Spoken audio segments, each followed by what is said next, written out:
Hey, everybody. It is Monday, February 5th. You're listening to the Mo News Podcast. I'm Moshe Wanunu.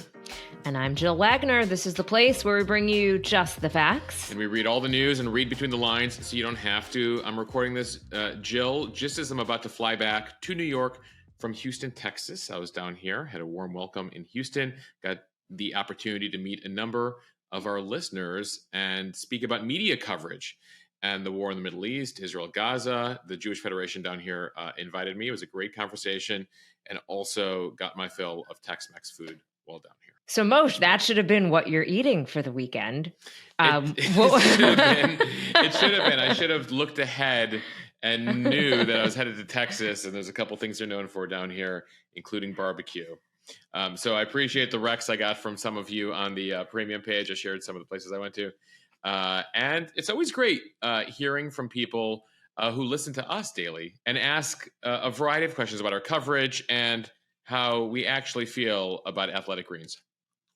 That's the number one question that I get. Do you use Athletic Greens? Or I'll get, how are the Factor meals? Mm-hmm. Questions like that about all of our sponsorships. And I try to be totally honest. You know, I've said, like, I don't mention that I don't focus on the taste. I focused on the effect of Athletic Greens. I'll always be straightforward about how we feel about anything we're promoting.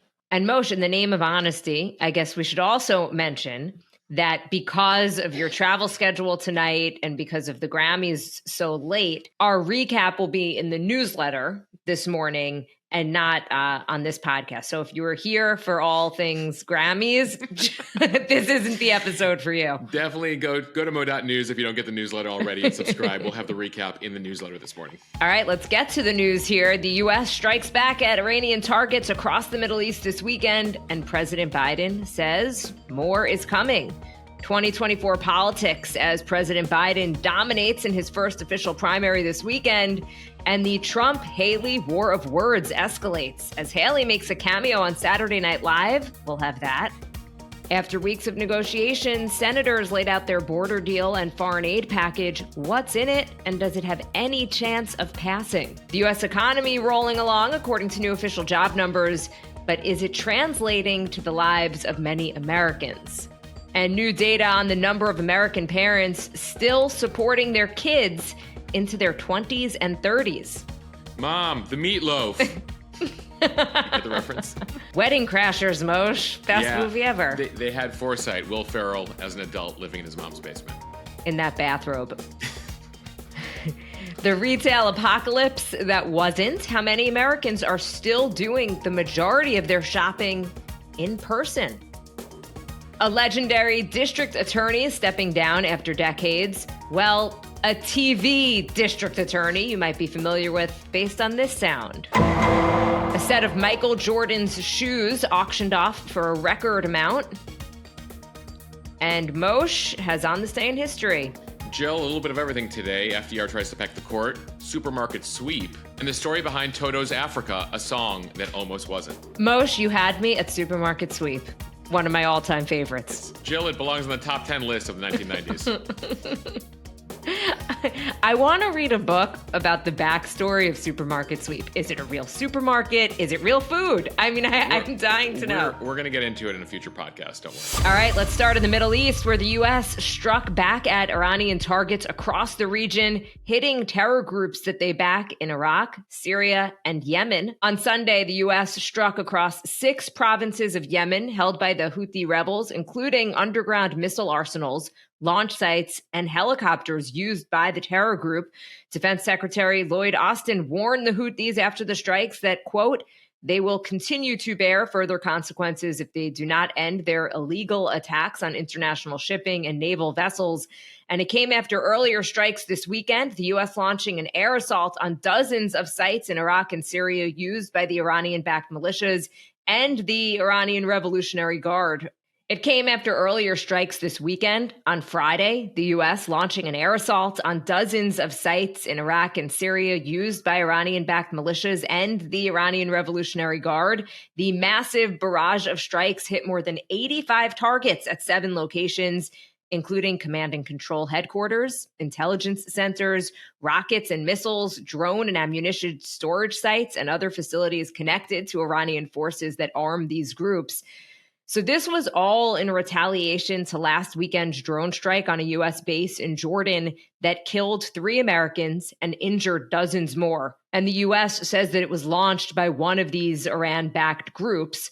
White House National Security Advisor Jake Sullivan also warned that these U.S. strikes may continue. Iran over the weekend verbally condemned the U.S. airstrikes on the sites in Iraq and Syria linked to its military, calling it a strategic mistake, but refraining from threatening to retaliate. The Iranian foreign minister said the attacks followed decades of American efforts, quote, to resolve issues by relying on force and the military. Yeah, this is what we've been telling you, that basically the U.S. was messaging here, telegraphing here, like, you're going to get these counter assaults, you're going to get these counterattacks, and you are going to have to suck it up, Iran.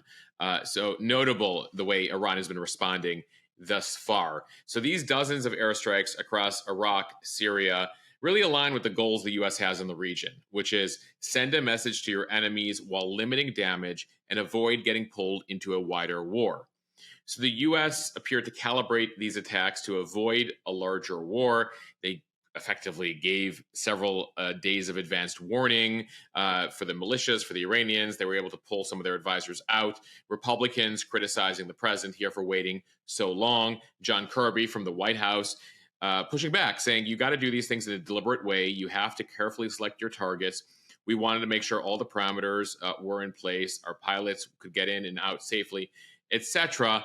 But of course, what he's not saying is they did this partially to try to tone things down, but also effectively what's being done here that Kirby wasn't specific about is that they are trying to message to Iran days in advance and trying to calm things. How successful this is, whether this becomes a real deterrent here, TBD. But the U.S. did make a point of not attacking Iran itself within Iranian boundaries, nor did it strike Hezbollah in Lebanon, which is really the most powerful of the Iranian proxy terror groups in the region. Iran did say on Sunday, they warned the U.S., do not touch our cargo ships in the Persian Gulf and the Red Sea. There are 2 ships that are widely known to be Iranian spy ships that look like cargo ships. And the concern the Iranians have is that could be the next thing the U.S. hits. And so Iran is saying here, don't hit those ships or we might counterstrike. So it appears here they're drawing a line at that. It came as former President Trump chimed in on all of this weekend. He claimed that the attack by the Iran-backed militants on the U.S. base in Jordan that killed the 3 American soldiers wouldn't have happened if he was president.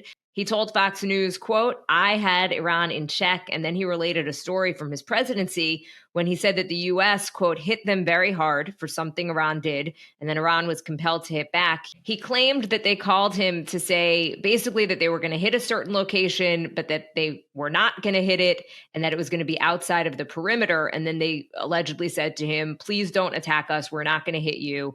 And then he said that was respect. We had respect. Yeah, apparently what he was trying to say there was this was an attack a few years into his presidency. It's unclear if this was classified information or if this was verified. And it sounds like Iran might have used Iraq to relay a message. And we should note that while no U.S. troops were killed in that attack that he says showed respect, more than 100 were diagnosed with brain injuries, and there was a bunch of damage done to U.S. assets there. But effectively what you've been hearing, the argument here from Trump, is that none of this would be happening around the world. Basically, everything that is bad that happens during the Biden presidency would not have happened on his watch, and that's something that he's been emphasizing on the campaign trail. All right, staying with 2024 politics, President Biden won his first official primary in a landslide on Saturday. We told you the Democratic Party moved their first primary this year to South Carolina. And it appears South Carolina returned the favor to the president. He got more than 95% of the vote, with long shot competitors, Congressman Dean Phillips and motivational speaker Marianne Williamson, getting 2%. Biden had wanted to win South Carolina by a huge margin to show strength and counter perceptions that his candidacy is struggling. and that Democrats want somebody else to run. He made repeated visits to South Carolina in the run-up to the election, including a stop last month at the church in Charleston where a white supremacist murdered 9 worshipers back in 2015. The South Carolina primary was Biden's first appearance on the ballot in his bid for another 4-year term. As we told you, he won the New Hampshire primary last month as a write-in candidate since he wouldn't appear on the ballot because of that new schedule. His supporters got worried about embarrassment there, and they did this write-in campaign for a largely symbolic result. Given Biden's frontrunner status, the more intriguing drama in South Carolina happens a couple of Saturdays from now on February 24th, when Trump and Nikki Haley square off in the state's GOP primary. Under South Carolina's open primary system, Democrats are free to vote in the Republican primary.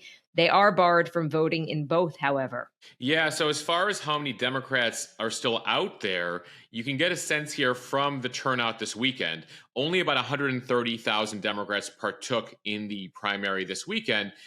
For perspective, 540,000 Democrats voted in the Democratic primary back in 2020 in that open race, Bernie Sanders, Liz Warren, Buttigieg, etc., Biden. And so just based on rough math there's about 400,000 Democrats who voted 4 years ago who did not vote this weekend, which means a number of them could partake in that GOP primary later this month that is a more competitive race. As for Biden, again, we mentioned that write-in thing in New Hampshire. He's now officially won his first primary in South Carolina. The White House hoping here that quiets discontent, that there wasn't much of a protest vote, even though a lot of headlines are about the number of people who don't want him to run. It appears Democrats in the state were very happy with him and weren't lodging a complaint, at least not with their vote this past weekend. It does come as Trump and Haley are going to be having that big battle in South Carolina. Haley continuing to ratchet up her attacks, trying to get under Trump's skin. And she made an appearance, of all places, over on Saturday Night Live over the weekend. It was effectively a fake CNN town hall on SNL with a comedian playing Trump and Haley appearing as herself, asking questions of fake Trump. I should also note at the end of that segment, she also effectively finds a way to admit she messed up with the Civil War slavery question. She was asked during the segment directly as part of the skit, Nikki Haley, are you willing to admit that slavery was one of the causes of the Civil War? And she says, yeah, I screwed that up, live from New York at Saturday night. So using that opportunity, given what we know about South Carolina Republican voters, you probably very few, if any, were watching Saturday Night Live this weekend. And so the big challenge for her in the next couple of weeks is trying to overcome this huge advantage he has in her home state where she was governor. The latest polling shows him at 58%, her at 32%. That's a 26-point lead for Trump. And the big question we have over the next 4 weeks as we head into Super Tuesday, early March, where a third of all delegates are handed out, many in winner-take-all states, which require you to win all of the delegates. It's not going to be proportionally allocated. Translation, within 4 weeks, Trump could have several hundred more delegates than her and be running away with this thing. So she has to find some way to break through here, including not being embarrassed in her home state, if she hopes to win. Moshe, one of the more fun, if you want to use that word, conversations about politics is always the Veep stakes. Yes. Who the presidents are going to pick as their candidate. We have a unique understanding of what fun means here in the news world. Yeah. Everyone's going, define fun, Jill. Will it be Tim Scott or Carrie Lake? Needless to say, we enjoy this stuff, yes, and we hope we're making it fun for you. Yeah. Speculation does continue, though, about who Trump is going to pick. He has been downplaying it, saying it doesn't matter much. Although because both candidates this year are on the older side, the VP pick means more. Yeah, and when we say older side, the two oldest candidates in American history running for president, both will be in their 80s in their second term. So Trump here has two paths. He can pick someone who appeals to independents or groups that he wants to expand to in the middle, per se, or he can double down, go full MAGA, go full Make America Great Again, and pick Carrie Lake or Elise Stefanik and churn out the base. Those are sort of two options, historically speaking, when it comes to VP. Option 3 for him, go with someone super, super boring who does not overshadow him, someone like Doug Burgum, the governor of North Dakota. And so, door number one, Carrie Lake, Marjorie Taylor Greene, Elise Stefanik, full MAGA. Door number two, go for independents, or perhaps try to pick up some black voters with someone like Tim Scott. And then door number three, fully boring, like this fun game that we're playing for VP ends by being, who? Huh? Very underwhelming. Our friend Peter Hamby over at Puck News, P-U-C-K, Puck News, which has some good newsletter, which we've told you about, has newsletters in a variety of areas, including politics, has a good piece on this week. So there continues to be speculation there. And Trump, of course, famous for the show The Apprentice, will be using the coming months to effectively audition these VP candidates. Now that's a show that I would watch. Trump putting the vice presidential candidates through challenges. It would be fun. I think that would be entertaining. It would be fun. And I don't know, given what we've seen lately when it comes to primetime ratings for the networks, Jill, they could use it. Time now for the speed read. Let's start with a big political story from the Washington Post. After months of talks, Senate negotiators on Sunday released a sweeping bipartisan border security deal aimed at discouraging migrants from crossing the U.S.-Mexico border. The $118 billion national security legislation also includes billions of dollars in funding for Ukraine, Israel, and the Indo-Pacific. But even before seeing its contents, lawmakers on both the right and to a lesser extent the left have slammed the measure, and House Speaker Mike Johnson has called it dead on arrival in the House. Former President Donald Trump, who has made the border a core campaign issue, opposes the deal. Regardless, Senate Majority Leader Chuck Schumer announced that he will hold the first procedural vote on the legislation on Wednesday. This legislation is a top priority for President Biden, and it would, if passed, mark the first significant action taken by Congress on immigration in decades. It attempts to close loopholes in the asylum process, limit the use of parole for migrants at the border, and give the president new authority to effectively shut down the border to migrants when attempted crossings are high. Senator James Lankford, a Republican from Oklahoma, the lead Republican negotiator, called the bill's changes to asylum dramatic and predicted that it would discourage migrants from attempting to come to the United States if passed. In an interview on Sunday, he said, "People come in mass numbers because they're getting released into the country." He said, quote, "If word gets out immediately that it's not true anymore, people will come in a more orderly fashion." The proposal also includes some Democratic priorities, like adding thousands of more family-based visas, providing more work visas for some asylum seekers, and guaranteeing a right to counsel for migrants in expedited removal proceedings.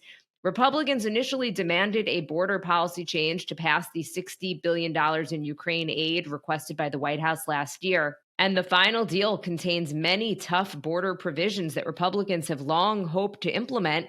The overall aid package includes $14 billion in assistance for Israel, $60 billion for Ukraine, and about $5 billion to Indo-Pacific nations. It also has $10 billion in humanitarian aid for civilians in Gaza, the West Bank, Ukraine, and other nations, as well as $20 billion in U.S. border funds. So its $118 billion overall price tag is now higher than the White House's initial request for $106 billion. Again, House Speaker Mike Johnson says the bill is dead on arrival in the House, but we'll see if anything changes. Senator Kyrsten Sinema, who helped work on this deal, she is an independent, has said this is a unique moment, and I think we should take it. Now to the economy. This from CNBC. The U.S. economy added a stunning 353,000 jobs last month. This is according to Bureau of Labor Statistics data that was released on Friday. And this was a stronger than expected gain to kick off 2024. And it's really underscoring the resilience of the U.S. economy, especially important in an election year. The unemployment rate remained at 3.7% from the month prior. It is the 24th consecutive month that the country's jobless rate has stayed under 4%. More than a year ago, it seemed all but certain that the job market would feel the effects of and potentially go into a recession over the Fed's aggressive rate hiking campaign. But 11 rate hikes and 4 pauses later, The U.S. job market is registering one of the longest periods of expansion this century. Inflation slowed down, and the economy still doing great. It's wild to think we're now enough into the century, Jill, that we can refer to it as this century. We're 24 years in now. Given that I peaked in the 90s, Moshe, you know that really century. Hurts. That was really turn of the century. You really turn of the century type. I should really say I peaked last century. People would be like, how old are you? We're a quarter century in now. Anyway, not to digress since we already have, but given how great things are, there's always a downside, and we'll discuss them right here as we've been telling you. January's job gains did dash expectations by a number of traders in the market that the Fed could be cutting interest rates as soon as March.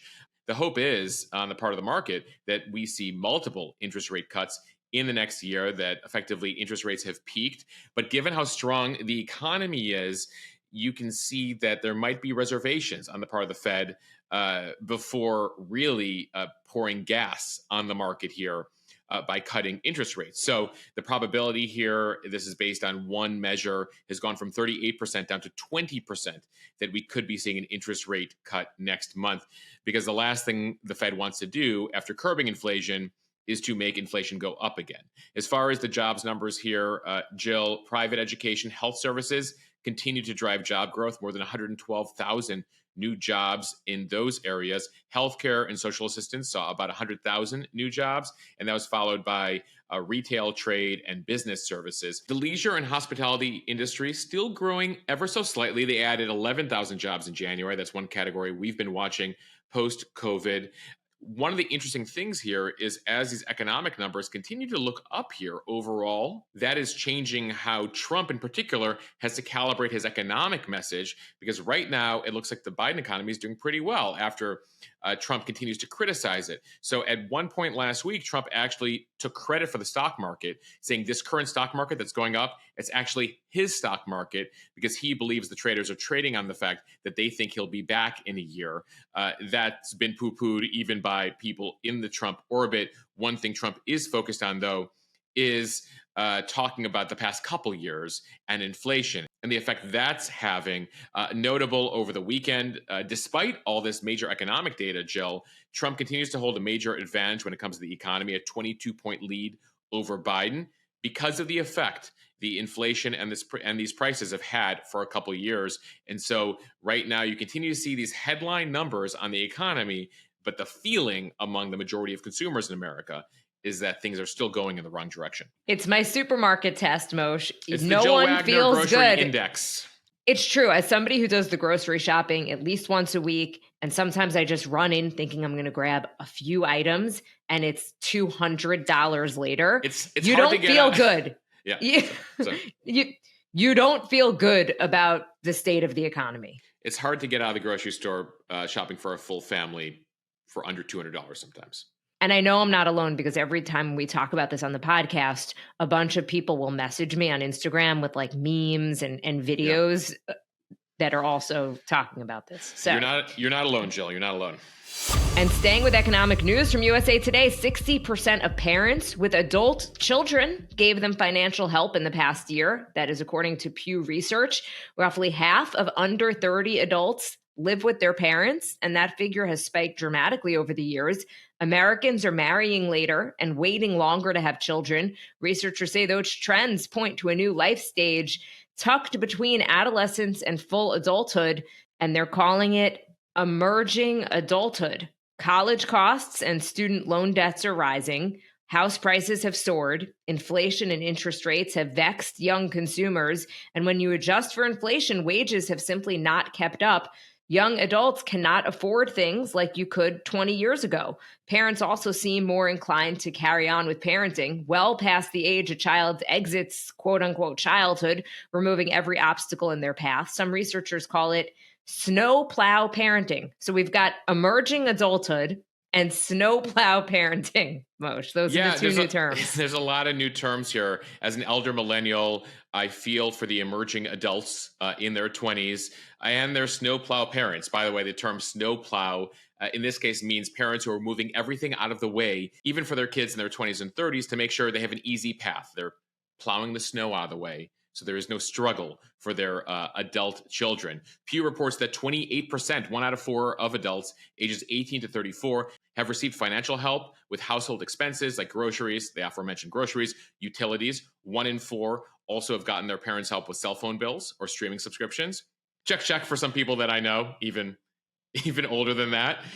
17% have gotten help with rent or a mortgage. 15% have gotten help from their parents with medical expenses, and 11% with education expenses.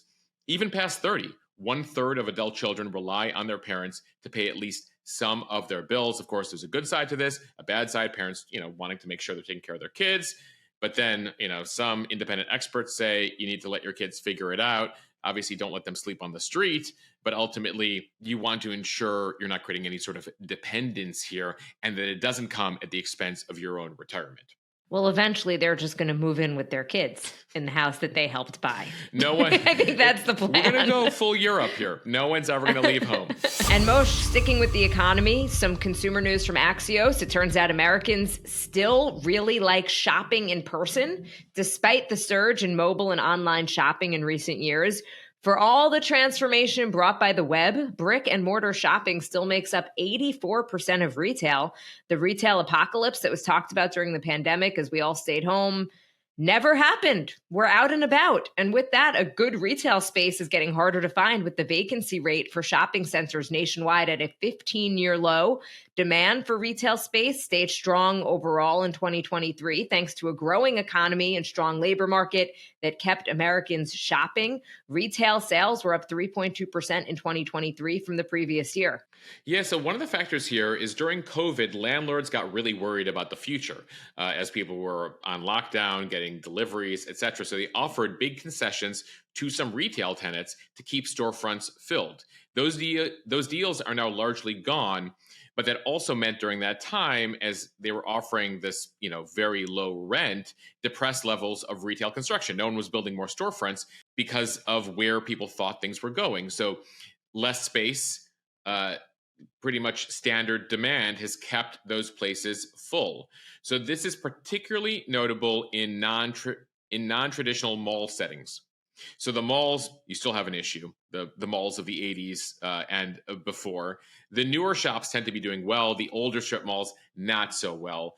For many, the success of shopping centers today are diverse shopping centers. So it's not just retail shops, but medical offices, gyms, daycare centers, pickleball.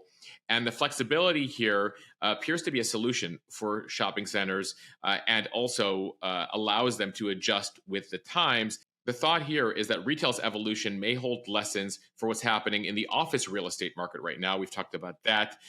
They are struggling there to adopt the remote-friendly work world. About 1 in 4 offices in America right now is empty. And so landlords, as they think about what to do with all that empty office space, might have to figure out a similar situation, a hybrid structure. And we've seen that in a few places across the country where they take an office building and make it potentially partially residential. Partially some shopping and some other activities to go with offices. From the Washington Post, Fulton County District Attorney Fani Willis acknowledged Friday that she had a romantic relationship with an outside prosecutor that she appointed to manage the election interference case against former President Trump and 18 of his allies. But she denied claims that the relationship had tainted the proceedings. In a 176-page court filing on Friday, Willis called the claims against her, quote, meritless and salacious. She asked a judge to reject motions from Trump and other co-defendants that seek to disqualify her and her office from the case, and to do so without an evidentiary hearing. She asked a judge to reject motions from Trump and other co-defendants that seek to disqualify her and her office from the case. She denied claims of misconduct and said that there is no evidence that the relationship between her and Special Prosecutor Nathan Wade had prejudiced the case. The filing included a sworn affidavit from Wade, who said there was, quote, no personal relationship between him and Willis prior to or at the time he was appointed. Wade's affidavit said that in 2022, he and Willis, quote, developed a personal relationship in addition to our professional association and friendship. Though people are looking at the timing as interesting here, Wade actually filed for divorce from his then wife on November 2nd of 2021. That was a day after Willis appointed him to head this Trump probe. So maybe they're being very careful here with their language. That said, the background here is that one of the Trump co-defendants, Mike Roman, who's part of this election interference case, alleges misconduct, accuses Wade of paying for lavish vacations that he then took his boss, Fani Willis, his romantic partner, and effectively that they should throw the whole case out against Trump and everybody else because of this alleged misconduct.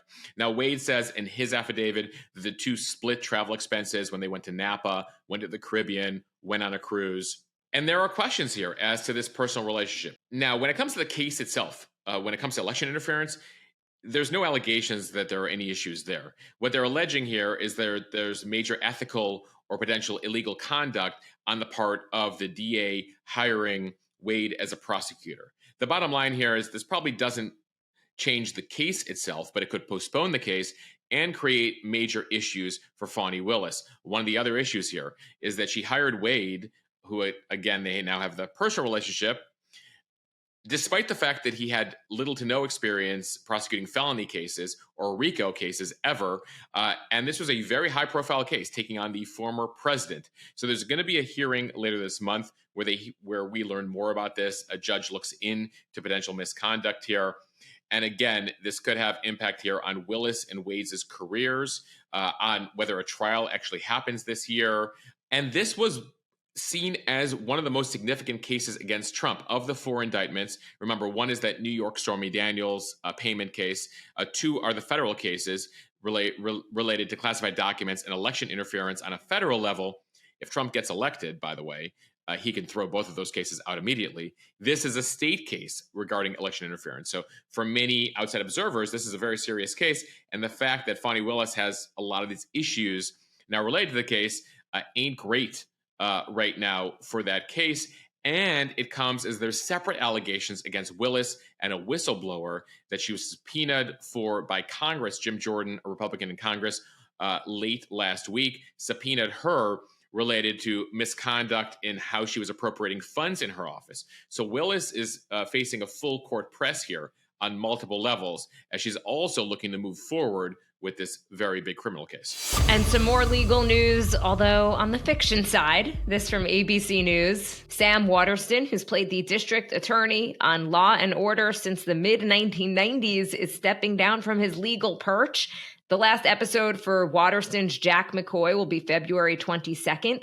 He has been in more than 400 episodes of the police drama, earning a SAG Award and Emmy and Golden Globe nominations for the role. In a statement, Waterston says, "The time has come for me to move on and take Jack McCoy with me. There is sadness in leaving, but I am just too curious about what's next. An actor doesn't want to let himself get too comfortable." So Waterston is 83 years old. He first joined the show back in 1994 and then returned for the reboot last year. And replacing him will also be a relatively familiar face for a number of you. Tony Goldwyn, who starred as the president in Scandal, will be cast as the new DA, taking over for Waterston's character. Moshe, I totally respect the idea of not wanting to get too comfortable in your current role. 30 years, though, I'm sure he's pretty comfortable, right? Jill, he's a legend in that role. I'll let Sam do whatever he needs to do. And finally, from NBC News, a collection of sneakers that superstar Michael Jordan wore as he and the Chicago Bulls won the 6 NBA championships has fetched $8 million at auction, setting a new record for game-worn sneakers, according to Sotheby's. The 6 Air Jordan shoes, one apiece from the last games of the 1991, 92, 93, 96, 97, and 98 championship series, sold on Friday. Sotheby's dubbed it the Dynasty Collection. I wanted to make sure we repeat there as a born and raised Chicagoan, Jill. All the championships the Bulls won there in the 90s. You would definitely enjoyed that. By the way, Sotheby's is not identifying who the buyer was here. They described the seller only as a private American collector who obtained them from a longtime Bulls executive. Jordan had a tradition giving a sneaker from each series to the executive, and I guess this eventually got to market here. The Jordan memorabilia market is pretty incredible when you see how much things are going for. A pair, by the way, these 6 were just individual shoes. You're not even getting a pair per series here. But a pair from the 98 series was sold separately last April for $2.2 million. That is a record for a pair of sneakers all time. The highest auction price for Michael Jordan memorabilia was just over $10 million for a jersey he wore in a series that was sold last year. That was sold back in 2022. And recently, an unused ticket to Jordan's debut back in '84 was sold for just under $500,000 last year. So the Jordan memorabilia market still very hot. All right, and now we end, as always, with On This Day in History. We begin on this day in 1937. President Franklin Roosevelt proposed increasing the number of U.S. Supreme Court justices. The proposal, which was dubbed packing the court, came as he was dealing with a very conservative court that was rejecting some of his measures he was trying to pass out of the New Deal. He wanted to add a few justices, actually take it from a 9-person court to a 15-person court. That would fail pretty quickly in Congress. Though historically, I should note, the court has not always been at 9, Jill. There have been a number of fluctuations from 6 to 7 to 9, that we have been at that 9 number now for more than a century. On this day in 1962, Ringo Starr, you might know him, he made his first live appearance with the Beatles, filling in for drummer Pete Best, who happened to be ill at the time. They played 2 shows on this day in '62, and then a few months later, the Beatles were like, Ringo, you should join us full time. And so in August of '62 is when Ringo officially joined the Beatles as we knew them through most of their time. So you're telling me he was a freelancer first? Yeah, Jill, don't take too many days off for the next Ringo. The next Ringo might join the Phone News podcast. And one more item from this century. On this day in 2003, Secretary of State Colin Powell appeared before the UN Security Council to present evidence that Iraq possessed weapons of mass destruction and posed an immediate danger. Powell would later call this UN speech a giant intelligence failure and a blot on his record. All right, now for what you've been waiting for. On this day in 1990, 34 years ago, the revival of the game show Supermarket Sweep. It was actually the second of 3 iterations of the show, but probably most familiar to those of us from the 90s.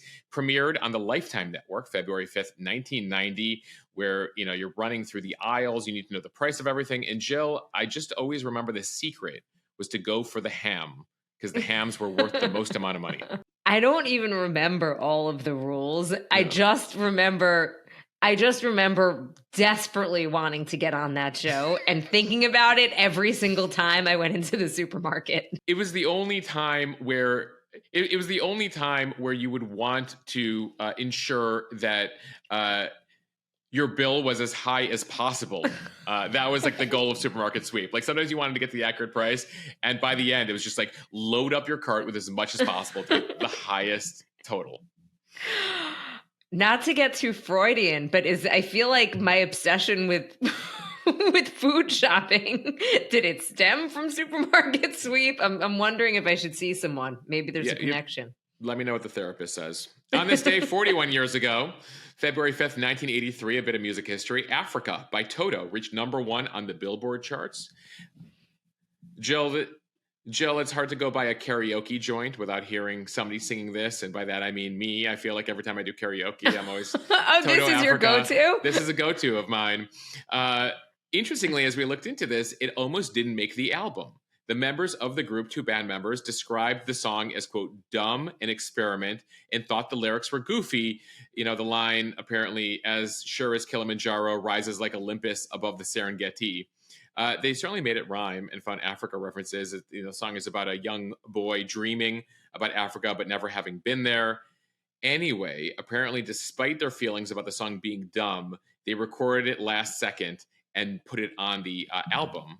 And, it's, besides Rosanna, probably one of Toto's most famous songs, if not their most famous song.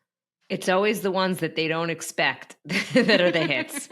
They're like, this song's dumb. Let's throw it on there. And the world was like, are you kidding me? You Love question it. Toto Africa? All right, and finally, we end here, as I've been trying to do, with a bit of 21st century history. On this day in 2008, Kid Cudi released his song Day and Night. On this day in 2008,